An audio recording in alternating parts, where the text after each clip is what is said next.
वालेकुम स्टूडेंट्स।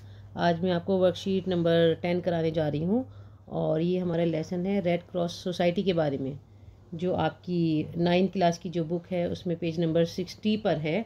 और ये बहुत इंपॉर्टेंट लेसन है, इसमें बहुत अच्छी अच्छी चीज़ें हैं जो आपको अपनी मालूमात में इजाफा करेंगी पढ़ने के बाद। और देखिए इसमें लिखा हुआ है, दर्ज झैल इक़्तिबास को पढ़िए और सवालों के जवाब दीजिए। जोड़ का लाल निशान आपने अक्सर देखा होगा से लेकर आला तरीन नमूना पेश करती है तक आपको रीड करना है। उसके बाद नीचे जो लिखे हुए सवाल हैं उनके जवाब देने हैं। रेड क्रॉस सोसाइटी की बुनियाद किसने रखी थी?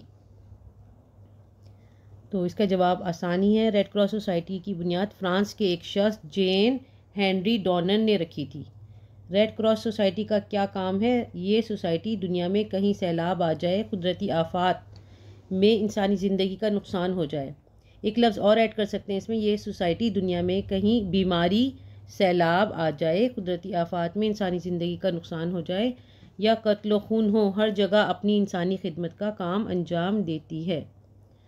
आगे जुमले बनाने हैं। आबपाशी का मतलब होता है पानी देना। आजकल खेतों में आबपाशी के लिए फव्वारे लगे होते हैं।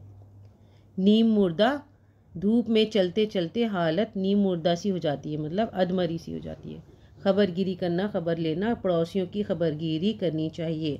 मौल्लिम यानी उस्ताद, हर मौल्लिम काबिले एहतराम है। आफात, आफत की जमा है। खुदा सबको नागहानी आफात से बचाए।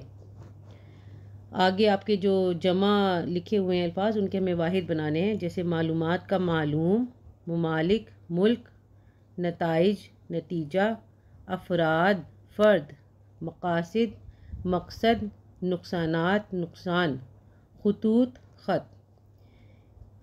इसके बाद आपके आते हैं, ये है लफ्ज़ खिदमात, तो इसका बन जाएगा खिदमत, आफात का आफत। और अल्फाज मुतज़ाद हैं थोड़े से। दुख का लिखना है सुख, ज़िंदगी मौत, जंग अमन, मुर्दा ज़िंदा, मुखालिफ यानी जैसे अपोजिट होता है उसको लिखेंगे मुआविन, मुआफ़िक, खुशी का गम। और अगर ये लेसन आपको थोड़ा मुश्किल लग रहा है और आप इसकी पूरी एक्सप्लेनेशन देखना चाहते हैं, समझना चाहते हैं, तो आप डिस्क्रिप्शन में जाके देख सकते हैं, क्योंकि हमने इसे बहुत अच्छे तरीके से समझाया था। एक एक लफ्ज़ आपको आप उसमें देख सकते हैं, तो आपको बहुत अच्छे से ये लेसन समझ में आ जाएगा। उर्दू सफ़र को ज़्यादा से ज़्यादा लाइक, शेयर और सब्सक्राइब करिए ताकि आपका काम आसान हो जाए और आपको वक्त पर मिलता रहे। अल्लाह हाफ़िज़।